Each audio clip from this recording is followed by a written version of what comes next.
Alguém sabe o nome dessa criatura que está aqui, não? Alguém conhece esse carinha aqui, não?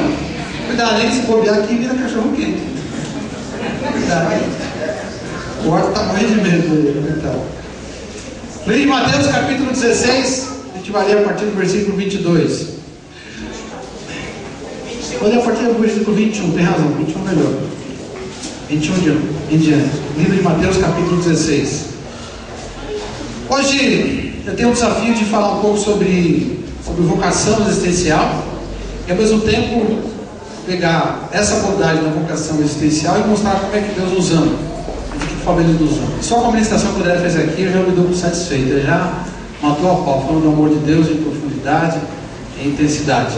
Mas eu quero aprofundar um pouco mais nesse assunto, livro de Mateus capítulo 16, e vou começar pedindo para você se lembrar, se é que você se lembra, quando você tinha mais ou menos a idade da Sara, que estava aqui, já fugiu, cadê ele? Ah, está aqui, muito bem, dona Sara. Você se lembra quando você tinha 10 anos de idade, sim ou não? Não, vaga lembrança, bro. Você lembra o que você fazia de errado quando você tinha 10 anos de idade? Lembra, né? O que você fazia de certo, você lembra? Não lembro. Só as coisas erradas que eu fazia. Você se lembra qual era a resposta que você dava às pessoas quando as pessoas perguntavam assim: quando você crescer, você vai ser o quê? Qual a resposta que você dava? Você se lembra ou não? Você lembra? Você lembra? Lembra? Um falou: eu quero ser astronauta, né? O André, eu sei, eu quero ser jogador de futebol do Santos, né? Hã? O que é?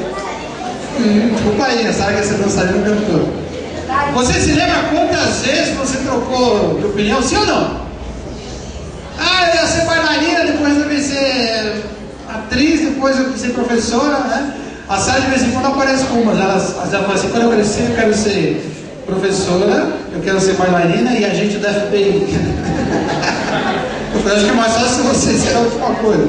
Bom, quando a gente é criança, a gente brinca com o nosso pensamento, com a nossa imaginação, e esse brincar com o pensamento, com a imaginação, na verdade já faz parte da ação de Deus na nossa vida, na nossa alma, nos preparando para aquilo que Deus tem projetado para a nossa vida. Olha bem para mim aqui, ó. Olha bem para mim.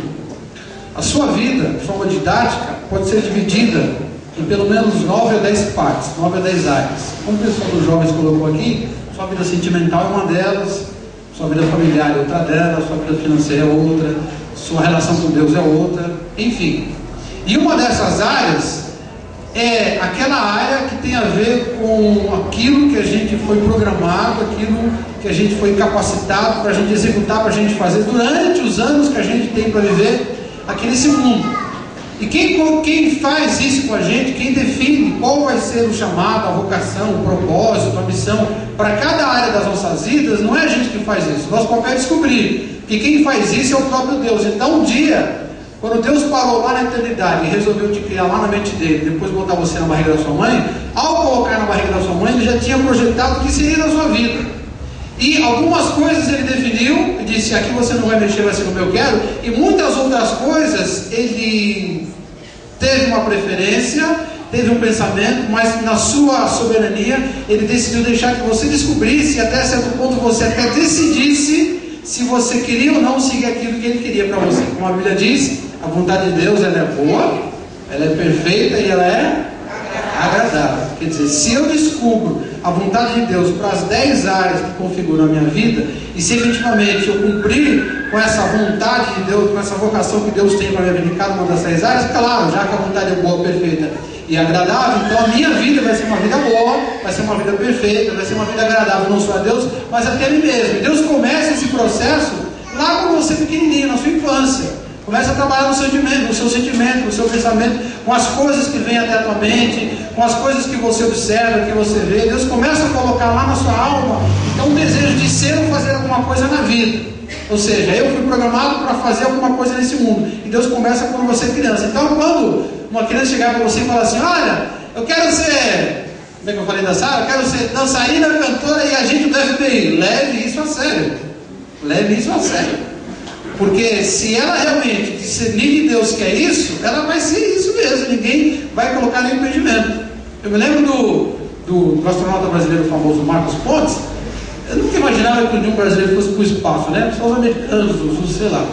E eu tinha que mandar alguém. Eu nem podia imaginar que ia ser um caipira do interior de São Paulo, um Zé Minhoca, como dizia o Miguel, né? Pensando, se fosse um brasileiro, seria um cara altamente estudado, um cara da elite, um cara que morasse assim, numa região nobre de São Paulo, cujos pais fossem cientistas ou militares, e nada. O cara é um filho de ferroviário. O cara estudou no SESI, uma escola de graça, porque o pai não tinha grana para pagar, e se tornou o primeiro astronauta brasileiro. Que coisa louca, porque Deus tinha um plano na vida desse camarada. Então, quando uma criança fala para você, ó, eu quero ser tal coisa, leve a sério, mesmo que ela mude todo dia. Agora, o importante para você é tentar se lembrar quais eram os pensamentos, quais eram as ideias, quais eram os desejos, quais eram as vontades que haviam na sua mente, no seu coração, quando você era criança. E mais ainda, o que foi que aconteceu com aqueles pensamentos? Porque se a gente for avaliar, de cada 100 pessoas que se lembram o que queria muito ser quando crescesse, vai perceber que só uma meia dúzia, depois que cresceu, virou o que queria ser quando crescesse. E aí, então acontecem todas as outras implicações que a gente vai falar um pouco hoje. E antes de eu voltar para nós mesmos, quero falar um pouco do Senhor Jesus, que também passou por essa fase. Aliás, a gente quando olha para Jesus, você imagina ele já idade, já velho, né? 30, para a época já era velhíssimo, né? 30, 33 anos, né? Tiozinho. Não imagina ele com 10 anos fazendo arte, né? Jesus fazia arte, fazia preservar. Não imagina ele brincando com os outros garotos. Não imagina ele fugindo da mãe, desaparecendo, deixando a mãe de cabelo branco. Hoje de manhã na feira, um dos meus lá desapareceu na feira. Oh, meu Deus, a escola com essa daqui, né? Desapareceu na feira por 5 minutos. Uma feira pequenininha. Imagina Jesus, como diz a palavra, que ele desapareceu por 12 anos numa festa, não sei com quantas milhares de pessoas. Então imagina a mãe e o pai, como é que ele ficou. Mas Jesus tinha um chamado, tinha uma visão de Deus para a existência terrena dele. Assim como Deus tem uma visão para nós, também tinha uma visão para ele. E qual você acha, você tem que saber assim, qual você acha que era o chamado, que era a vocação, que era o propósito, que era a missão que Deus tinha dado para Jesus durante os poucos anos que ele tivesse sobre a terra? Qual você acha que era? Era ser jogador de futebol? Do Santos? Era ser artista de cinema? Atleta do MMA? A pessoa Jesus dando colocada, que não tinha para ninguém, aí ia ficar ruim o negócio. Qual você acha que era a missão de Jesus? Claro, né? Era salvar a humanidade. Ele mesmo afirmou depois de velho. Ele diz assim: o próprio Filho do Homem, falando de si mesmo, não veio para ser servido, mas para servir e dar a sua vida para salvar, para resgatar muitas pessoas. Então, desde pequenininho, com 12 anos, quando ele desapareceu, quando ele encontrou lá, conversando com os doutores da religião dele, ele perguntou: moleque, o que você está fazendo aqui? Eu vou arrancar suas orelhas fora. Ele disse: mãe, eu estou tratando dos negócios do meu pai, eu sei o que eu estou fazendo. Ele já tinha esse discernimento. Agora, o mais importante, que é o que eu quero chamar a atenção agora, não é tanto a missão que ele tinha, mas é o que essa missão fazia com ele. A Bíblia diz no livro de Hebreus o seguinte: que em troca da alegria, da satisfação, da felicidade, da emoção, do prazer de cumprir com a missão de Deus para a vida dele, ele suportou tudo o que foi preciso. O texto de Hebreus diz assim: suportou até a vergonha da cruz. Só para você ter uma ideia, se, por exemplo, você tem um parente, o parente seu deu uma vacilada, fez uma presepada, umas coisas erradas, e foi em cana, como é que você geralmente lida com o assunto com os vizinhos, por exemplo? Você sai outro dia: vizinho, atenção, vizinho, eu quero comunicar para vocês, vizinho da minha rua aqui, que o meu primo foi em cana. Você faz isso? Não. Claro que não. Pelo contrário, você esconde. Se bobear, você esconde até de alguns parentes que você nem considera muito parentes, só os mais íntimos ficam sabendo. Chega na igreja, por exemplo, com vergonha de falar: o cara cometeu um deslize e foi preso. A gente sim fica com vergonha. O tempo de Jesus, quando uma pessoa era presa, é como hoje, só que pior ainda. E quando uma pessoa era condenada à morte, era pior ainda. E quando uma pessoa era condenada à morte, foi presa, considerada criminosa, e era condenada à morte, e teria que morrer não numa cadeira elétrica, não enforcada, não decapitada, mas pendurada numa cruz, significava que a sociedade inteira achava aquela pessoa pior de todas as pessoas. Era uma vergonha terrível. E era uma morte, claro, dolorida até não querer mais. É a pior morte de todas. Porque morria devagar, morria definhando e morria com todo mundo assistindo. Aquilo que a gente vê na TV, no cinema, era verdade. O cara saía pela rua principal da cidade, na qual ele foi crucificado, ou seja, crucificado, saía arrastando aquela cruz na frente de todo mundo, os guardas batendo e xingando e cuspindo, e ninguém podia ajudar. No caso de Jesus, ele não aguentou o tranco, pegaram até um cara para ajudar, o tal de Simeão. E ele depois era crucificado ali, onde todo mundo pudesse ver, uma vergonha, e morria ali, depois de 3, 4 horas por asfixia. Depois de ter tomado aquela surra toda e passando aquela vergonha. Mas a Bíblia diz que Jesus já sabia que morreria dessa forma. Mas isso fazia parte da missão que ele deveria cumprir. Ele deveria morrer para que nós pudéssemos viver. Diga amém. Ele teria que morrer, dar a sua vida pura e santa como oferta a Deus, para que a minha vida, que merecia ser condenada, fosse completamente absolvida, apesar de eu ser condenado, miserável. Ele teria que fazer isso. A Bíblia diz que, em troca da alegria que estava proposta, a alegria de ver o resultado do seu trabalho, ele tocou, ele disse: deixa comigo que eu vou fazer esse negócio. Se você perguntar para Jesus um dia: escuta, Jesus, depois de tudo que a humanidade fez contigo, depois de todos os teus sacrifícios pelas pessoas, por nós, e a maneira como as pessoas reagiram, muita gente se converteu, depois amoleceu, muita gente deu certo na vida como cristão, muita gente não quis saber, muita gente te negou. Se voltasse no tempo, você aceitaria fazer a mesma coisa? Qual você acha que seria a resposta de Jesus? Você voltaria no tempo para fazer tudo de novo, Jesus? Sim ou não? Qual seria a resposta dele? Sim. Ele jamais diria não. Por quê? Porque a missão que Deus entregou para ele é o que dava sentido para a vida terrena dele. Quando uma pessoa não sabe para que ela está nesse mundo, qual é o seu chamado, qual é a sua missão, qual é a sua vocação, a vida dela fica uma vida sem sentido, uma vida vazia, vira rotina. Eu tenho que arrumar um trabalho, não tenho muita preferência, desde que ganho um salário, querendo pagar minhas contas e manter meu padrão de vida. Eu preciso morar numa casa, num lugar que mais ou menos seja um lugar legal, mas não precisa ter muito propósito. Eu preciso casar com uma pessoa que não precisa ter uma ideia muito parecida com a minha, desde que a gente se bata mais ou menos, a gente viva mais ou menos bem. Quer dizer, a vida é meio que só uma sobrevida. Eu vou sobreviver, vou empurrando com a barriga, eu vou tocando meu barco, eu vou fazendo como deixando a vida me levar. Ela vai me levando, eu vou levando. Não tem muito sentido. Olha bem para cá, presta atenção no que eu vou te falar. O seu chamado, ele é único. Aquilo que você tem que fazer no mundo é único. E eu quero que você quebre de cara já um preconceito. O chamado que Deus tem para a sua vida, para você gastar os anos na sua vida, ele não está necessariamente ligado com vida na igreja, vida religiosa. Tem muita gente que pensa assim: se Deus me chamar, ele vai querer que eu seja missionário, um pastor, uma pessoa que fique na igreja orando, um estudioso da Bíblia. Talvez Deus se chame nesse sentido. Mas a maioria de nós aqui não vai ser chamada nesse sentido. Porque existe muita coisa para fazer no mundo, fora das quatro paredes da igreja, e até fora mesmo da dimensão das igrejas, no mundo, onde as pessoas estão, as carências estão. Existe muita coisa para fazer no mundo, e Deus está interessado em fazer isso no mundo através de pessoas, de gente como a gente. Pessoas falhas, pecadoras, mas Ele quer fazer. Então Deus tem chamados diferentes para fora do mundo, e esse chamado, ele é intransferível. Se você não cumprir aquilo que Deus quer que você faça na sua existência, Ele não vai chamar uma outra pessoa para fazer exatamente o que você faria e não fez. Esse chamado, ele foi desenhado especificamente para aquilo que você é, aquilo que você estudou, tem estudado, as experiências pelas quais você passou, a vida que você teve, a sua maneira de enxergar o mundo, os seus dons espirituais, os seus talentos, até o teu jeito de ser, até a tua cara, tudo que você tem, que você é, foi projetado por Deus para fazer exatamente aquilo que Ele projetou para você fazer. Então é único, igual Titã, não tem outro igual. Não tem nada nesse mundo que seja igual àquilo que Deus projetou para você. Por isso eu vou dizer com toda certeza, é a terceira maior decisão de toda a história de uma pessoa. A primeira decisão que uma pessoa toma na sua vida, e a mais importante de todas, se ela quer seguir a Jesus como discípulo ou não. Essa é a primeira. A segunda é com quem ela pretende se casar. Se ela optar por casar e não ficar solteira, a segunda é com quem ela vai gastar o resto da vida aqui nesse mundo. E a terceira decisão mais importante, a terceira pergunta mais importante que uma pessoa precisa responder na sua vida é o seguinte: o que é que eu vou fazer com os 30, 40, 50 anos que me restam aqui nesse mundo?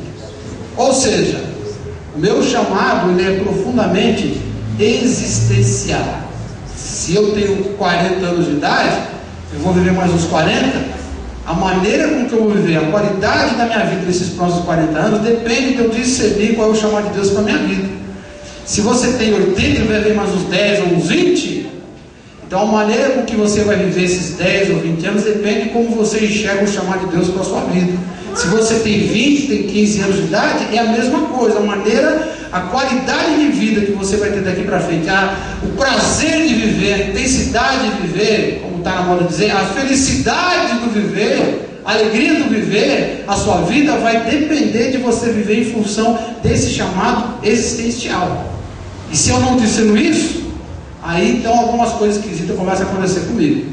Por exemplo, uma delas é um certo senso de frustração. Sabe como você levanta de manhã para trabalhar, Você trabalha até que trabalha bem, o patrão elogia, as pessoas com quem você trabalha te elogiam, você ganha até um dinheiro razoável, aí você volta para casa e está lá em casa descansando de noite, e aí bate uma coisa esquisita e você pensa, mas será que era para fazer isso mesmo?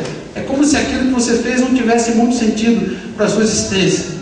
Parece que você faz, trabalha, mas aquilo não te dá uma satisfação plena. Isso é um mau sinal. Isso significa que, de alguma forma, você não está indo, no sentido existencial, para o caminho que Deus projetou. E a felicidade está, como já disse alguém, exatamente no centro da vontade de Deus. E se o trabalho que eu faço nesse mundo é o motivo da minha maior felicidade, porque eu passo mais tempo na minha vida trabalhando do que fazendo qualquer negócio, se o trabalho que eu faço nesse mundo não está no centro da vontade de Deus, aquilo que Ele projetou para mim mais fora, então é claro que eu vou ser um cara tremendamente infeliz. Eu vou estar frustrado. Eu posso ter uma família da qual eu me orgulho, eu posso ter uma boa condição financeira, eu posso ter saúde, eu posso ter bons amigos, estar numa boa igreja, mas no dia a dia eu vou me sentir um cara meio frustrado. Por quê? Porque cada indivíduo, cada pessoa, cada um de nós recebeu de Deus um chamado, uma missão, uma tarefa para a gente executar aqui nesse mundo. Se eu não executo isso, se eu não vou nesse sentido, então eu vou ficando frustrado. Eu posso ter alegria em outras áreas, mas na minha área existencial eu começo a me sentir um cara frustrado. Aí eu começo até a invejar outras pessoas. Eu vejo um cara escreveu um livro, disse que era agricultor e virou escritor, o outro disse que era engenheiro e virou médico, e outro disse que era professor e virou artista, e eu vejo uma felicidade nesses caras e começo a sentir um certo ciúme, uma certa inveja. Por que esses caras conseguem ser felizes no trabalho e eu não consigo? Porque para mim é tudo chato, é tudo pesado, é trabalho, parece trabalho mesmo, não tem graça. Porque muito provavelmente você está fora da vontade de Deus. Você está fazendo uma coisa que não é para ter feito, que Deus não projetou. Então, Jesus tinha um chamado, era espiritual dele, mas era a razão de ser nesse mundo. Você tem um chamado, talvez seja espiritual, talvez seja ligado com a igreja, talvez não esteja, mas qualquer um deles é e será a razão de ser na sua vida. Vamos ler a Bíblia aí? Vamos ficar em pé para a gente ler o texto. Eu vou te falar, se o tempo permitir. O pessoal brincou, disse que hoje ia ter sessão de cinema na igreja, né? Parecido. Se o tempo permitir, eu vou te falar algumas coisas, algumas compreensões que você precisa ter sobre essa questão da sua vocação, do seu chamado. Mateus capítulo 16. Vamos ler a partir do verso 20 e 21. Desde esse tempo, Jesus começou a mostrar a seus discípulos que lhe era necessário seguir para Jerusalém, sofrer muitas coisas dos líderes religiosos, dos principais sacerdotes, dos escribas, e ser morto e ressuscitar no terceiro dia. Verso 22. E Pedro, chamando-o à parte, começou a reprová-lo, dizendo assim, 2 pontos: tenha compaixão de ti, Senhor, isso de modo algum te acontecerá. Mas Jesus, voltando-se, disse a Pedro: sai fora, Satanás, arreda para trás, vai, se manda, Satanás. Tu és para mim pedra de tropeço. Pedro, que em certo momento era Simão, e Jesus trocou o nome de Simão para Pedro, pedra, agora ele chama de pedra, mas pedra é outra coisa, de tropeço. Porque você não cogita das coisas de Deus, das coisas espirituais, você está falando como um ser humano qualquer, você cogita, pensa das coisas dos homens. Verso 24, para terminar. Então disse Jesus a seus discípulos: se alguém quer vir após mim, a si mesmo se negue, tome a sua cruz e siga-me. Diga amém. Vamos orar. Pai querido, nos dá graça da concentração, da iluminação e da aplicação da Tua Palavra em nosso coração, em nossa alma agora, em nome de Jesus, Senhor. Amém. Vamos sentar e deixar a Bíblia aberta. Muito bem. Capítulo 16, verso 24. Vamos ficar em cima desse versículo.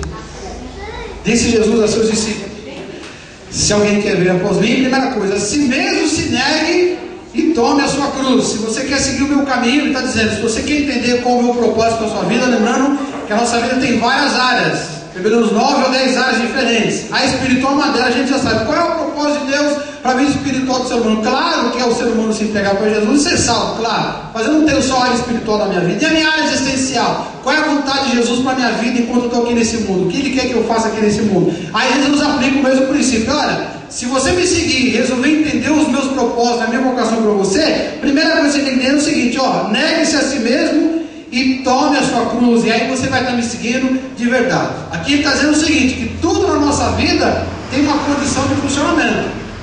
Se eu quero me casar, eu preciso conversar com alguém que está solteiro e que tem interesse em casar comigo e está em negociação.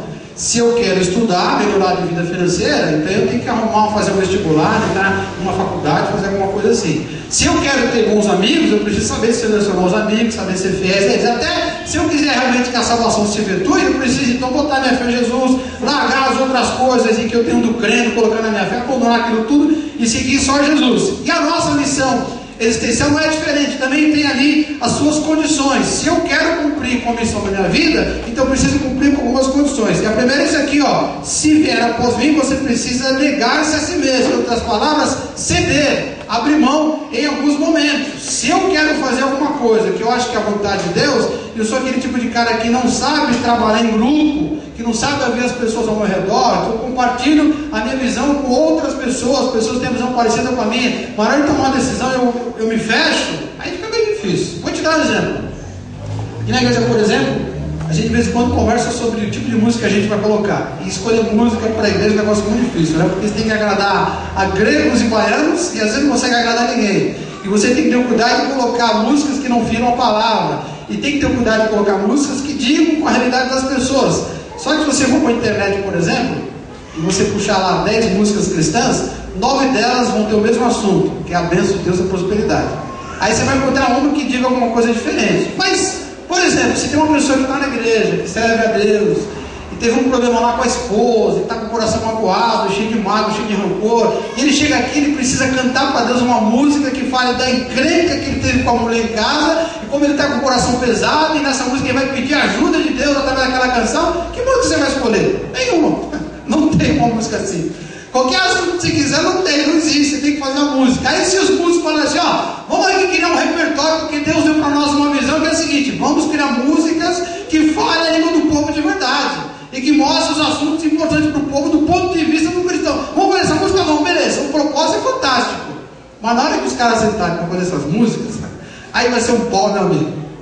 E se eu tenho essa visão de que é isso que Deus quer para a minha vida, então eu vou ter que saber negociar nesse mundo. Se Deus me deu uma visão de mundo, uma visão de existência, e para isso eu preciso ter experiência de morar num outro país, sei lá, por exemplo a China. Olha, eu tenho uma visão, Deus abriu minha mente e mostrou um tipo de negócio, um tipo de loja que eu preciso abrir aqui em São Paulo. Só que para eu fazer isso primeiro eu preciso ir lá para a China e morar pelo menos um ano para aprender um negócio lá sobre negociação com o chinês. Eu tenho que passar um ano na China. Bom, se você vai passar um ano na China, por exemplo, porque isso é importante para você conseguir cumprir com a vontade de Deus na tua área existencial, e você não está disposto a comer, por exemplo, um cachorro quente. Deixa eu explicar direito. Cachorro quente na China é cachorro quente. Não é hot dog, pão, salsicha. Lá é cachorro cortado mesmo, quente. Você vai chegar na China, moço, me dá um cachorro quente. Ele vai pegar uma coxa de um cachorro e vai te dar. Vai perguntar, você quer pimenta? Se você não estiver disposto a se adequar com a língua, com os costumes, com o tipo de moradia, com o frio, com o calor daquilo onde você vai morar, então você nunca vai conseguir alcançar o seu alvo. Tem que aprender também nesse caso aí, abrir mão, aprender a negar-se a si mesmo, até mesmo, isso aqui é bem legal, hein? Até mesmo o meu sagrado direito de pisar na bola, de pecar, eu tenho que abrir mão, se eu quiser fazer a vontade de Deus. Vou te dar um exemplo meu particular. A gente trabalha conversando com as pessoas, aconselhando, orientando.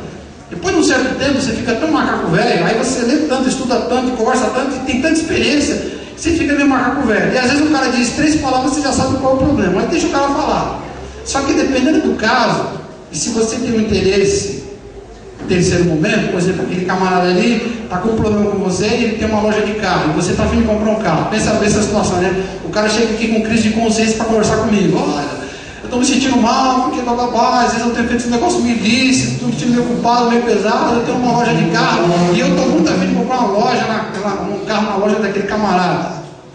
Eu que tenho essa habilidade com a conversa, com a mente humana, de aconselhar, de ouvir, e naquele momento Deus me coloca como autoridade, se eu não negar a mim mesmo, eu posso até cair na tentação de manipular aquele sujeito para vender um carro para mim mais barato.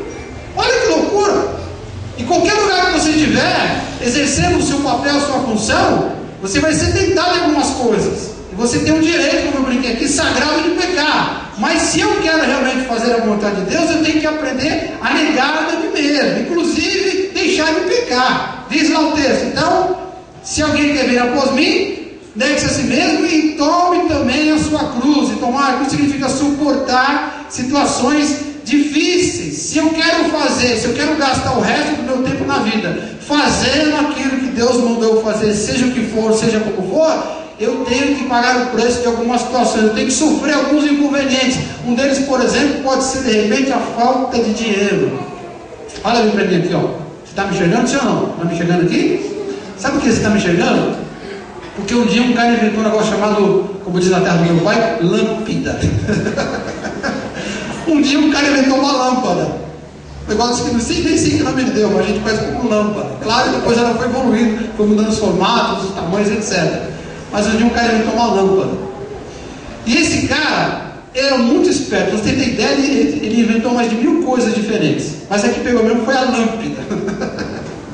Só que a gente não sabe, essa parte boa da história. O cara ficou famoso porque inventou a iluminação, né, artificial. Imagina a diferença na humanidade depois que o cara inventou a lâmpada. Imagina a diferença que o impacto. Imagina você sem lâmpada, sem luz na sua casa. Não tem lâmpada. Como é que você funciona? Não funciona. Acabou. Imagina o impacto. E a gente só conhece ele pela invenção, tal do Thomas Edison. Mais de 1000 invenções diferentes, beleza. Só que a gente não sabe que esse cara lá em Nova York, quando ele foi para Nova York, ele passou fome durante 2 anos. Sabe o que é você passar um dia, levantar de manhã e falar assim: queria tanto comer um pãozinho com manteiga, um café com leite, e não tem nem um pãozinho seco para comer café com leite. Aí chegar meio-dia, você vai meio-dia eu arrumo um prato de comida. Quem sabe um prato de sopa? Aí chega meio-dia, não tem nem um prato de sopa, nem uma canja. Bom, quem sabe na hora de jantar ele escolhe alguma coisa, né? Na hora de jantar não aparece nada. Bom, quem sabe antes de dormir Deus faz um milagre e manda um anjo aqui com um Big Mac para comer. Aí na hora de dormir o estômago está roncando e você diz: puxa, vou ter que dormir com fome. E isso acontece durante um dia, acontece durante 2, aí no outro dia você arracha um pedaço de pão velho no chão e come, aí fica mais um dia sem comer. Imagina isso durante meia dúzia de dias. Agora imagina você passar fome durante 2 anos. Esse cara, por conta da visão que ele tinha, a visão dele era: eu sou uma pessoa. Ó, o detalhe, o cara era cristão, hein? Deus me deu um dom, e o meu dom é inventar coisas. E a mulher falava assim, os parentes: vai trabalhar, vagabundo, vai plantar, vai cuidar do animal. Eu tenho um dom, e o meu dom, sabe qual que é? É inventar coisas. Está morrendo de fome, desgraçado. Eu tenho um dom, e o meu dom é inventar coisas. Morreu inventando coisas, entrou para a história inventando coisas, mas carregou a própria cruz para cumprir com a vontade de Deus. Pagou o preço, carregou a cruz, passou fome. Então o dinheiro não pode ser um problema. Você tem que exorcizar esse tipo de coisa. Tem coisa que você tem que botar para correr. Se você é preguiçoso, por exemplo, aí você está lascado, isso que eu vou falar. Deus chama qualquer tipo de gente, dá uma missão para todo mundo. Mas na hora que você começa a ficar meio arriado, meio devagar, aí Deus faz uma coisa com você: olha, legal, o negócio é o seguinte, eu vou abrir as portas, mas você tem que se mexer. Porque Deus não pensou o trabalho de preguiçoso, não tem jeito, não rola, não funciona, não funciona. E aí a gente vê os caras às vezes na televisão, atletas, por exemplo: nossa, como esse cara é bom nisso que ele faz, grande jogador, grande atleta, grande corredor. Agora na Olimpíada você vê aquele pessoal, os caras parecem que nasceram fazendo, como pode fazer uma coisa? Sabe aquelas meninas lá, a ginástica, sabe? Ginástica olímpica lá? Você fala: meu Deus do céu! Hoje eu vi a tarde lá, uma mulher abriu as pernas assim, só que as pernas vieram para trás, as duas pernas. Abriu mais do que centímetros. Se eu abrir mais de 40 centímetros aqui, mais de 30 graus, amanhã eu não ando. Como é que consegue fazer um treino daquele? Treina muito. Não sei se você sabe, mas na época mais intensa do treinamento dos atletas de ponta, por exemplo, ginasta olímpico, os caras treinam 8 horas por dia. Sabe o que você passar 8 horas por dia treinando o corpo para fazer alguma coisa? Sabe o que é você passar na piscina, os nadadores, por exemplo, 8 horas por dia, a ponta da pele começar a descascar por causa do cloro? Mulher, então, nem se fala, o cabelo detona, né? Por isso que esses caras são bons, porque os caras estão dispostos a pagar o preço. Esse pessoal está disposto a fazer o máximo, inclusive quando as condições são contrárias. Eu não sei se você sabe, deveria saber, né? Mas nem todo mundo sabe. O maior escritor da língua portuguesa, por favor, não é Paulo Coelho, né? Por favor, né? O maior escritor da língua portuguesa, quem é? Machado de Assis, muito bem. Alguém falou, não sei quem assoprou aí, Machado de Assis. Muito bem. Para quem não sabe também, ele escreveu romances até em francês, sabia disso? Eu não escrevo nem direito em português, quanto mais em francês. Agora que mudaram a regra, piorou, agora bagunçou tudo, né? Só que a gente não sabe é que esse camarada era mulato, era negro, filho de branco com negro, e na época dele era escrachado. Ele não pôde estudar, ele só foi estudar depois de grande. E sabe como é que ele estudou? A mãe dele fazia doces e mandava entregar num colégio perto da casa dele. Ele levava os doces na cabeça, na bacia, e quando ele entregava os doces, ele demorava mais do que devia. Então uma sopa não chegava em casa, ele ficava olhando o professor dando aula pela janela. Aprendeu a escrever desse jeito, olhando o professor dando aula para os outros. Mas o problema, o cara é epilético. Às vezes ele estava lá tentando aprender uma coisa e começava a tremer, se fumava e apagava. 10 minutos depois ele acordava: cadê os nossos da minha mãe? Cadê os cadernos? E só aprendeu a escrever depois de grande. E aí tinha uma padaria perto da casa dele, como a mãe dele era doceira, ele fez amizade com o doceiro. A gente faz o doce aqui, você vende aí, beleza. E a dona da padaria era francesa. Ele aprendeu francês com a mulher da padaria. E aí se tornou o maior escritor da língua portuguesa e um dos grandes escritores da língua francesa. Como pode, cara? Ah, é dom de Deus. Não, Deus deu para ele um dom como deu para você também. Só que ele descobriu qual era o chamado para a vida dele e não teve trabalho de preguiçoso. Ele foi para o pau, ele foi para cima, quer dizer, ele pagou o preço. Então Jesus está dizendo aqui, ó, se você realmente quer seguir o que eu tenho para você, você tem que negar a si mesmo e tem que pagar o preço. Você tem um chamado, você tem uma vocação, você tem um propósito para você gastar o resto da sua vida, um propósito que vai mudar a sua existência, vai dar sentido para a sua existência, a ponto de você ficar velho, você olhar para trás e falar que faria tudo de novo. Mas para isso, tem que negar-se a si mesmo e precisa pagar o preço. Diga amém. Capítulo 16, verso 22. E tá, mas... chamou, verso 22, e Pedro chamou a parte, começou a reprovar, dizendo assim: tenha compaixão de ti, Senhor, disse de modo algum te acontecerá. Mas Jesus, verso 23, voltando-se, disse para Pedro: arreda, Satanás, porque tu és para mim pedra de tropeço, porque não cogita das coisas de Deus, e sim das coisas dos homens. E aqui eu quero que você grife a palavra cogitar, e eu quero que você grife também a palavra Satanás. Grifou aí? Ah, Satanás não. Vou grifar. Não, pode grifar a palavra Satanás aí. Outra coisa importante: tudo na vida, olha para mim aqui, ó, enfrenta Satanás. Opa, calma aí. Tudo na vida enfrenta Satanás. E a palavra Satanás aqui não significa que Pedro era Satanás, mas claro que não. Nesse momento aqui também não significa que ele ficou possuído. A palavra Satanás significa que o opositor, aquele que está ao contrário. Sabe que a Bíblia, claro, né? Não foi escrita no nosso português ruim. Foi escrita no Novo Testamento em grego, um grego antigo, e a maior parte do Velho Testamento no hebraico, e uns pedacinhos em aramaico, claro. E a palavra no Velho Testamento, para Satã, significa o opositor, aquele que se coloca contra. Vou te dar exemplo para você entender. Quando aquele jumento do Balaão, não, o Balaão e a jumenta, é isso a história, né? Quando aquele sujeito Balaão queria desobedecer a Deus, subiu lá na mula, o jumento, e foi andando, lembra disso da história? E aí o jumento empacou, não ia para um lado, nem para o outro, ele pegou o chicote e fez o que? O jumento com o animal dele, com o animalzinho que carregava. O que ele fez? Sentou o pau no animal. E o animal caiu para um lado, caiu para o outro, e aí o que aconteceu? Deus fez uma coisa sobrenatural, o animal abriu a boca, virou para ele: ô, Balaão, tá de brincadeira, né? Você me conhece, sabe que eu não dou essas mancadas contigo, eu te levo para onde você quer. Se eu não te levo, porque tem um problema. E aí diz a Bíblia que o olhar do Balaão se abriu e ele viu então o anjo do Senhor na frente com a espada na mão para arrancar a cabeça dele fora. O jumento viu ele, viu o anjo e falou: não vou, porque senão vai morrer todo mundo. Quer dizer, foi salvo por um jumento. E quando o texto diz que o anjo do Senhor se opôs a Balaão, a palavra ali é: o anjo do Senhor foi um Satã. O anjo do Senhor foi um Satanás para Balaão. Olha que interessante aí. Então a palavra Satanás, Satã, também significa um opositor. E na nossa vida, tudo tem um Satã, tudo tem ali o seu opositor. Se você vai comprar uma casa, se você mora em aluguel, por exemplo, e vai comprar uma casa, guarda dinheiro, conversa com um, conversa com o outro, guarda dinheiro, vê dinheiro, conversa com o outro, e vê ali um consórcio ali, um empréstimo ali, e de repente, vou comprar casa. Achei uma casa que é muito boa e o preço está barato. Quando você acha, o que você faz? Você fica esperando o dono da casa entrar você, sim ou não? Claro que não, vou correndo. Apareceu uma boa oportunidade, uma boa casa e o preço baixo, vou correr. Por que eu vou correr? Porque eu não sou o único que quer comprar casa. Tem alguém lá que é opositor. Alguém lá que vai se colocar no caminho, alguém que vai tentar fechar o negócio antes. Até o dono da casa vai virar meu adversário. Se ele perceber que eu estou indo com muita sede ao pote, vai querer aumentar ali o valor da casa. Então tudo tem oposição, desde as coisas materiais até as coisas espirituais. Se você, por exemplo, está orando por um conhecido seu que não conhece a Cristo, não se luta. A palavra tem que falar na mente dele, no coração dele, mas você tem que orar, porque no mundo espiritual espiritual, existe toda uma ação das trevas aí, trevas espirituais, trevas pessoais, pessoas espirituais malignas se opondo para aquele cara não se converter. Se você está aqui, por exemplo, ouvindo a palavra, tentando entender essa coisa da fé, e às vezes não está entendendo muito bem, agora eu vou te explicar uma coisa importante, é porque existem seres das trevas se opondo para que você também não entenda. Então tudo tem oposição, até para você casar tem oposição. Acho que eu contei aqui a história do cara que queria casar com a Sueli, com a minha mulher. Contei uma vez, né? Vou lembrar essa história para quem não se lembra, né?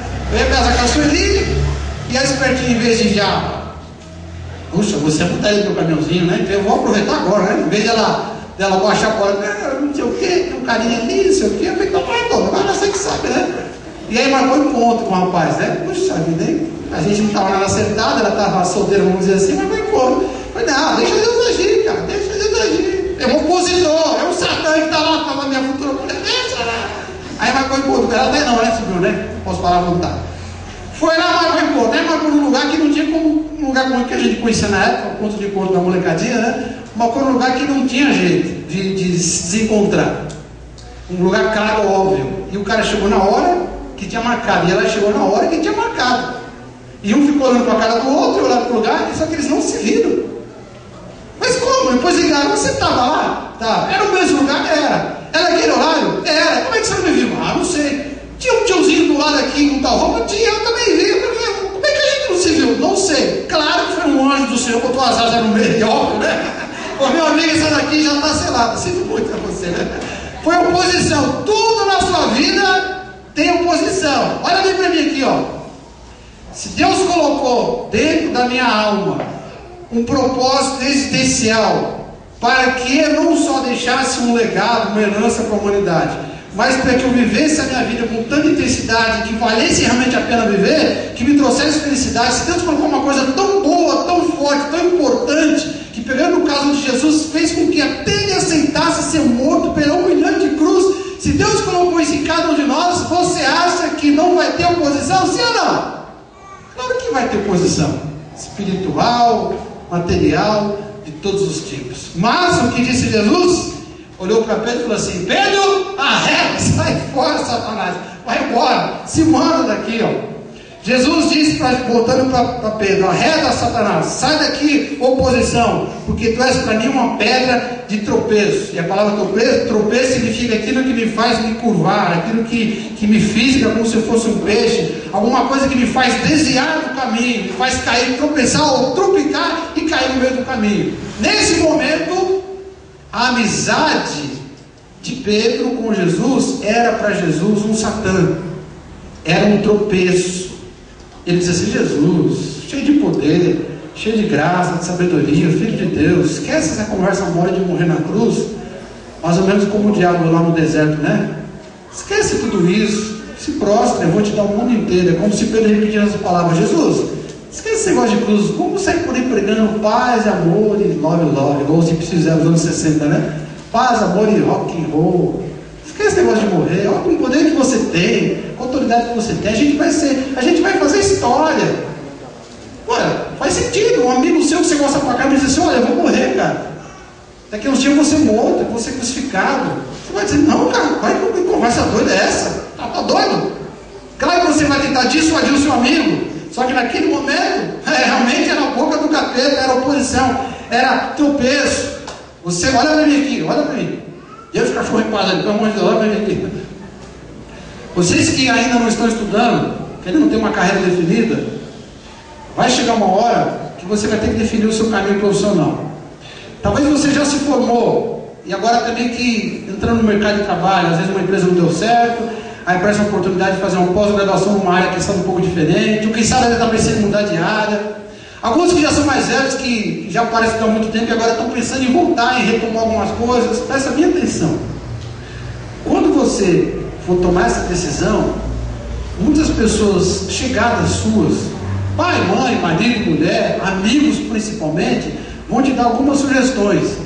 E geralmente eles vão sugerir que você entre pelo caminho que eles acham legal. Um caminho que dê dinheiro.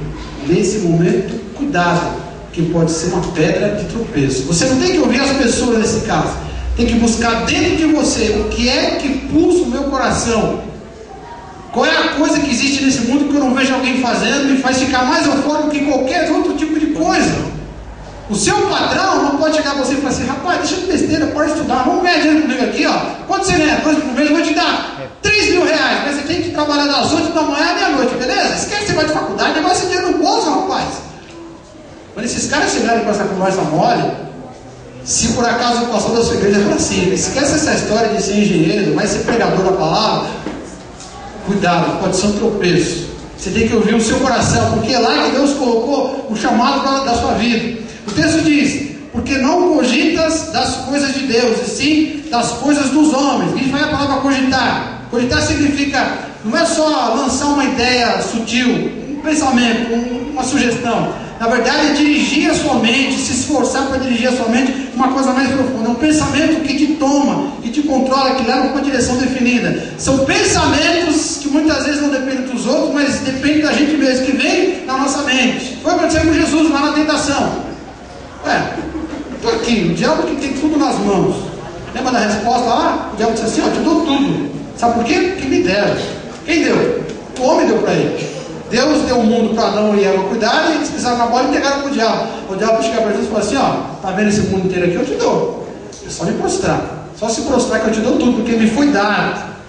Naquela hora, faltando alguns dias, poucos dias para Jesus ser preso, sabendo tudo o que ia acontecer, você não acha que aquele pensamento de Pedro não fisgou a mente dele? Jesus repreendeu, mas aquilo deve ter reverberado na mente dele pelo menos algumas vezes. E se realmente eu ouvisse Pedro? E se realmente eu desse um jeito para não ser preso? Se eu desse um jeito para não ser crucificado? E se eu fosse embora da Palestina, de Jerusalém, da Palestina, fosse lá para a Europa, não sei para onde, e começasse a pregar, não essa coisa de confronto, de abrir mão de tudo, mas pregasse só paz, amor e rock and roll, e fizesse os milagres, curasse umas pessoas, será que não tem um sucesso danado? Eu acho que sim. Opa, isso não é coisa de Deus, é coisa do homem. O próprio pensamento nesse momento ali assaltando a vida de Jesus vem pela boca de Pedro, mas agora já está na mente dele, fez o homem de Deus. Por isso ele é tão enfático: ó, você não está cogitando, você não está lançando o pensamento que é de Deus, mas os homens, não é isso que Deus está pensando. Sabe aquele cara que foi chamado para ser pregador? Em algum momento ele diz assim: rapaz, essa coisa de ser pregador não está com nada não, eu vou ganhar dinheiro, eu sou um cara de boa lábia, de boa conversa, carismático, eu vou usar essa habilidade, sabe para quê? Eu vou virar um vendedor. Aquele cara que tem que ser engenheiro, e o pastor tornou dele para ele virar pregador, ele tem que ser engenheiro. E aquele outro que Deus chamou para ser pregador, ele quer virar engenheiro, ele tem que ser pregador. Porque não é o pastor que vai falar para você, não é o mercado que vai dizer que você tem que fazer o que da sua vida. É Deus que está falando lá na sua alma. Sabe aquela pessoa muito inteligente, visionária, que adora criança, que pensa assim: olha, eu vou abrir uma escola e eu vou revolucionar a história da educação aqui no bairro onde eu moro. Vou ganhar até o prêmio Nobel da Paz por causa disso. O nosso bairro aqui vai entrar para a história, eu vou fazer uma coisa sensacional que está na minha mente. E aí, depois de muita luta, muita dificuldade, sofrendo, às vezes por falta de dinheiro, opressão e oposição, aí vem aquele pensamento: e se eu usasse toda essa minha inteligência, sei lá, vamos prestar um concurso, fala um concurso que dá muito dinheiro, fiscal da Receita Federal, 10 mil reais por mês, 15 mil reais, é mais que a presidente da República. Como eu sou uma pessoa muito inteligente, com muito conhecimento, por que ao invés de eu usar o meu conhecimento para me preocupar com um bando de crianças que eu nem sei o que vão fazer da vida, que eu não pus no mundo, porque ao invés de gastar minha inteligência com esse bando aqui analfabeto, eu não vou cuidar da minha vida e vou ganhar dinheiro. Aquela moça linda, bonita, que ama o teatro, diz: não, eu quero ser uma atriz fenomenal. Aí de repente alguém diz assim: escuta, você é tão bonita, alta, simpática, por que você não esquece essa bobagem de teatro? E vai ser modelo. Vai para a televisão fazer modelo. Eu não preciso de teatro, é só a câmera vai no seu rosto, não é só careta, expressão. O teatro é muito cansativo, tem que gesticular, entonação de voz, presença de palco. Você não inicia a voz no dedo, você perde a voz. A televisão não, vai para a televisão, fica com a voz mais fácil. Sabe o que é isso? São cogitações que não são de Deus. Deus coloca alguma coisa na sua alma e essas cogitações tentam te levar para outro lado. Nessa hora aqui, ó, você tem que dizer o quê? Arreda, sai fora. Você não está cogitando das coisas de Deus, mas sim das coisas dos homens. Verso 22, Pedro diz assim, ó: por isso, de modo algum isso vai acontecer com você. Ele está profetizando aqui, fazendo um prognóstico. Não, isso não vai acontecer com você, não vai morrer pelo mundo, coisa nenhuma. Sabe quando nós também fala assim: para de besteira, moleque, quando é que você vai fazer um negócio desse? Há uns 10 anos atrás, quando eu cheguei aqui na igreja, se um dos moleques aqui falasse assim: mãe, um moleque de, sei lá, 10 anos de idade, né? Mãe, daqui a 10 anos eu vou estudar, apesar da gente morar aqui no Pimentas, eu vou estudar e daqui a 10 anos eu vou estar na faculdade de graça, tá, mãe? E vou trabalhar num lugar para ganhar bastante dinheiro. Se há 10 anos atrás, aqui no nosso bairro, algumas crianças falassem isso, a mãe fala: mãe, cala a boca. Você comeu cocô hoje, mãe? Para com isso. Graças a Deus que alguns não ouviram as mães, foram embora. E hoje o que aconteceu? Muita gente está estudando de graça, porque não cogitou das coisas dos homens, mas das coisas de Deus. Então, você tem que dizer: ó, sai fora, arreda, dá fora, se manda, põe para correr, porque isso não é coisa dos homens, não é coisa de Deus, é coisa dos homens. Só mais uma coisa, para ver se eu consigo terminar na hora. Verso 24 de novo. Então, disse Jesus a seus discípulos, eu queria ficar com a primeira parte da frase dele: se alguém quer vir após mim. Olha bem para mim aqui, ó. Ele disse assim: se alguém quer vir após mim. Bom, se você seguir a Jesus e buscar de verdade ter um relacionamento com Ele, com o passar do tempo, Ele vai te condicionar e você vai descobrir qual é a vontade dele para a tua vida sentimental. Você vai descobrir. Aí Ele vai te mostrar também qual é a vontade dele para a tua vida financeira. Você vai descobrir. Aí Ele vai te mostrar qual é a vontade dele para aquilo que você tem que fazer na igreja. Ele vai te mostrando quais são os propósitos para várias áreas da sua vida. E vai chegar uma hora também que Ele vai dizer: ó, eu vou te mostrar mais uma coisa, que é a terceira coisa mais importante que o homem tem que saber. O que é que eu quero que você faça nesse mundo? Qual a razão existencial da sua alma?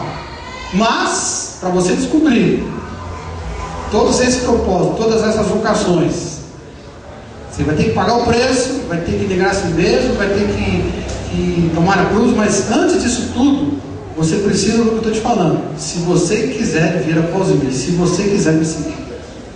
Qual é a condicional aqui, ó? Se eu quero realmente entender, perceber, discernir, desvendar o que é que Deus tem para a minha vida em todas as áreas, principalmente essa área existencial que vai mudar a minha qualidade de vida, vai fazer minha vida ter sentido, valer a pena, eu preciso ter um relacionamento com Deus. Por quê? Porque quem criou essa vontade foi Deus. Quem criou essa vocação foi Deus. Quem criou essa missão foi Deus. Quem colocou na minha alma foi Deus. Mas em algum momento da nossa vida a gente começa a fazer as coisas tudo errado. E aí, quanto mais coisa errada a gente faz, mais a gente vai ficando longe de Deus. Vai ficando longe de Deus. E se Deus que colocou aquilo dentro de mim, e Ele que tem que mostrar o que Ele colocou, Ele está ficando cada vez mais longe, como é que eu vou descobrir isso? Não vou. Olha bem para mim aqui, ó. Por isso que hoje a maioria absoluta das pessoas que você conhece são pessoas infelizes. Pessoas jovens, com muito tempo pela frente, pessoas velhas que já não têm muito tempo. Por quê? Porque infelizmente a maioria dessas pessoas se afastaram de Deus, não seguiram Jesus. E não seguiram Jesus, como é que Jesus vai falar com ela? Não tem como. Porque seguir é ter um relacionamento com Ele. A cegueira espiritual é transformada. Quando eu dou as mancadas com Deus, eu fico espiritualmente cego. E se isso é uma coisa espiritual, se para entender um chamado na minha vida é uma coisa espiritual, e eu estou espiritualmente cego, como é que eu vou fazer? Mas o que Jesus veio fazer no mundo mesmo? Ele veio para dar a vida para salvar muitos. Quando Ele morreu lá na cruz, Ele nos deu a possibilidade de que essa cegueira espiritual fosse tirada. E se eu aceitar segui-lo, aí Ele vai me mostrar quais são todos os propósitos da minha vida, inclusive aquele que vai fazer com que eu trabalhe intensamente até morrer e queira continuar trabalhando cada vez mais, mesmo depois da morte. Ele vai mostrar a vontade dele para a minha vida, mas primeiro eu preciso entender que eu preciso seguir após Ele, preciso seguir. Ele tem que se tornar o meu mestre, o meu salvador. Vamos ficar em pé?